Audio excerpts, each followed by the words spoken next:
everybody. Welcome to 5 Easy Questions, where we break down the stock market for new investors. I'm so excited today. We're talking to CEO of Filament Health, Ben Lightburn. This is a Vancouver-based company involved in the natural psychedelics industry, and they've already won in my books because they have the cutest slogan on the planet in their investor deck that says, "Shroom stocks, investing is a trip." Just brilliant. Thank you so much for joining me today, Ben. You're very welcome. Okay, I'm just going to jump into it. Question 1, why are psychedelics potentially good for me? Well, psychedelics, there was a lot of research was done into them in the 40s, 50s, and 60s. And back in those days, there was a lot of wild things done. Not a lot was known about sort of modern research methods, but the fact remained that they were able to show efficacy against a number of different conditions, mental health conditions primarily. With the resurgence of psychedelics research now in the present day, we've seen a continuation of that. So as an example, psilocybin has been shown in early clinical trials to be very effective against depression. We have MDMA, which seems to be very effective against PTSD. There's a whole host of other conditions being studied by various different psychedelic compounds. And it's really exciting to see the potential efficacy that these substances can potentially provide. The mental health crisis is pervasive in our society. Rates of depression, addiction, suicide, all these things are going up here in Vancouver. Obviously, we're in the middle of an opioid overdose epidemic. And to think that we have some tools at our disposal to potentially alleviate some of these concerns really will affect, maybe if it doesn't affect you directly, it certainly will affect someone you know or somebody in your family. Mm-hmm. Oh, that is so great. Question 2, what makes Filament Health different than other psychedelic companies? Well, that one's easy because Filament is different to almost every other psychedelic company in that everything we do is completely natural. So we believe very strongly that it's important to bring a natural option for these various psychedelic compounds to the market for a couple of reasons. First and foremost, it's no secret that people, just general everyday consumers, prefer natural products when they can get them, right? You probably didn't eat a synthetic caffeine tablet this morning. You probably took a cup of tea or a cup of coffee. That's a natural extract, right? Same thing could apply to artificial versus natural sweeteners. Same thing could apply to artificial versus natural food dye. So we think this sort of industry or consumer mega trend for natural products will continue into psychedelics. And also crucially, that certain people who may be on the fence about whether to try a psychedelic product may be more comfortable if the product they're consuming is natural. And so by bringing forth a natural option, we can potentially increase the adoption or maybe make people more comfortable to try. And again, like I said in the last answer, if these substances really can give the benefits that they're showing to be able to potentially do, then it's important that we give people the most access and the most opportunity. A couple of other reasons, interestingly, for pursuing natural extractions is that when you make a natural product, there's something called the entourage effect. Well, we don't know whether that exists yet in psychedelics. The idea is that there's potentially more than one compound from an extract, like for instance, a magic mushroom extract. When you make an extract, you extract more than just psilocybin. There's other compounds in that extract. It's very possible that those other compounds can help the psilocybin act in your body in some kind of way. When you make a product artificially through chemical synthesis, you're not making any of these other compounds, the secondary metabolites as they're called. So you're unable to potentially reap those benefits. That's so interesting. That really resonates with me. And I think it will for a lot of people. I personally know people who have passed from fentanyl and overdoses from that the idea of just taking anything that's natural and like going into that feeling safe probably affects everything going forward. Agreed. Question 3, what has the psychedelic market learned from the crazy pot market over recent years? What do you find the similarities are? It's a fascinating comparison to do between cannabis and psychedelics. Having the cannabis legalization process been sort of carried out almost immediately right before, and in the United States still in the process of being carried out, provides some interesting learnings, but also some things to avoid, as well as some key differences. I think personally, I think the biggest key difference was sort of the entire frame, the setup. For cannabis, you essentially had a black market that was trying to become legal, right? I don't think the rate of use of cannabis has necessarily increased that much post legalization in Canada. And it was predominantly a recreational market. Yes, there are certain medical benefits, but the primary objective was to get a black market recreational product legalized, which is great. Contrast that to psychedelics, where the primary effort behind the legalization efforts is really for medical use.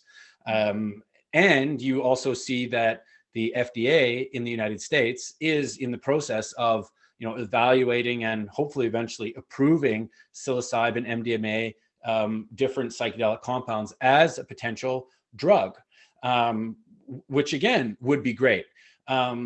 But you are also seeing, like in different states in the United States, like in Oregon State, you are seeing sort of state level markets open up. That's another similarity to cannabis, especially if those state markets open before any kind of federal legalization. The other thing I like to mention the difference is that the actual compounds themselves are completely different. So the cannabinoids are oil compounds, whereas the psychedelics are predominantly alkaloids. That means that they act very differently when you try to extract them or try to ingest them. They act differently in the body, and they act on different receptor sites. And crucially for us, the extraction processes that you need to employ to get them out of the biomass and into the final product, those are also quite different. Okay, I think this leads really well into my next question. How do you control potency? That is a fascinating topic, and it's really one of the most important things that we do at Filament, is address this issue of the wide inconsistency and variability of psychedelic plant and fungi species. Because of prohibition, these species are actually relatively poorly studied and poorly understood. And one of the things that surprised us when we started growing magic mushrooms in our lab and analyzing their psilocybin content was just how variable they were. Different varieties of the same mushroom can have up to 5 times the difference of psilocybin content, which is wild to think. Like, imagine you're out there and you got a pile of magic mushrooms, and it could either be 1 gram or 5 grams. If you have any experience with magic mushrooms, you know that can be like an extreme difference. Yeah. And while that variability may be okay in, I guess, certain recreational settings where like maybe you could try a little bit and then try a little more, and the consistency isn't that important for any kind of pharmaceutical or therapeutic use. This consistency is extremely important, and it's probably the main thing that people, when they hear that we're a naturally focused company, they say, oh, well, natural is too inconsistent. How can you possibly ever make a consistent dose? So I'll give you the answer. So when you have a batch of magic mushrooms, like the ones that we grow, the first step is to measure the psilocybin content in those mushrooms. Okay, and then you put it through an extraction process. And what that does is, just like if you make a cup of coffee or a cup of tea, it takes the psilocybin instead of the caffeine out of the mushrooms and into the extract. Then you purify it to a relatively high quantity, and then you measure it again. So you measure exactly how much psilocybin is in your extract at this point. But since you've purified it, now there's some room where you can add what are called excipients or carriers. You can add other compounds that aren't active, that bring down the amount of psilocybin in the product to a very precisely controlled quantity. So if you want to have, like, say, 10% pure psilocybin, you add exactly the amount of carrier to make it precisely 10%. And that's really what we do.